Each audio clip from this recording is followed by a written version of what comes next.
اور کئی بیماریاں ہیں. ایک تو میرا خیال میں آپ گھٹنوں کی یا جوڑوں کی چوٹ لگا لیں, کسی وجہ سے بھی ایکسیڈنٹ ہو جاتا ہے, ٹراما ہو جاتا ہے, آپ گر جاتے ہیں, جوڑ خراب ہو جاتا ہے, ٹوٹ جاتا ہے, تو اس حالات میں یا جوڑ کے اندر بلیڈنگ شروع ہو جاتی ہے, تو بلیڈنگ کی وجہ سے جوڑ جو ہے نا وہ آہستہ آہستہ انفلمیشن کہہ لیں, جیسے گنٹھیا ہے, اینکلوزنگ اسپونڈلائٹس ہے, اور کئی قسم کی بیماریاں ہیں جو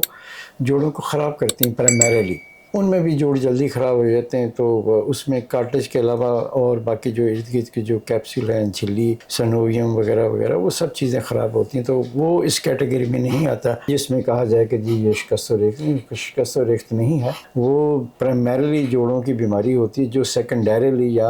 انڈائریکٹلی کارٹلیج کو بھی متاثر کرتی, تو پھر سارا جوڑ ہی خراب ہوتا ہے. تو وہ ڈفرینٹ قسم کی بیماریاں ہوتی ہیں, وہ چھوٹے بچوں میں بھی ہوتی ہیں, بڑوں میں بھی ہوتی ہیں, بزرگوں میں بھی ہوتی ہیں, وہ کسی ایج میں بھی ہو سکتی ہیں. مگر جو ٹپیکل جو جوڑوں کی بیماری یا جوڑوں کی درد یا شکست و ریخت یا ویئر اینڈ ٹیئر یا آسٹیوارتھرائٹس جسے کہتے ہیں, وہ اولڈ ایج میں ہوتا ہے, جو ایج ریلیٹڈ ہے. اور اسی ایج ریلیٹڈ جو ہیں وہ اپنے سمٹم ہوتے ضرور ہیں. یہ ویسے میرے خیال میں بیماری کم ہے, مگر اس سے فزیولوجیکل فنومینا, آپ جیسے جیسے گرو کرتے ہیں, آپ بزرگ ہوتے ہیں, تو آپ کا جو جسم کی جو صلاحیت ہے وہ عمر کے ساتھ تھوڑی سی کمپرومائز ہوا کرتی ہے, اور ہوتی بھی ہے,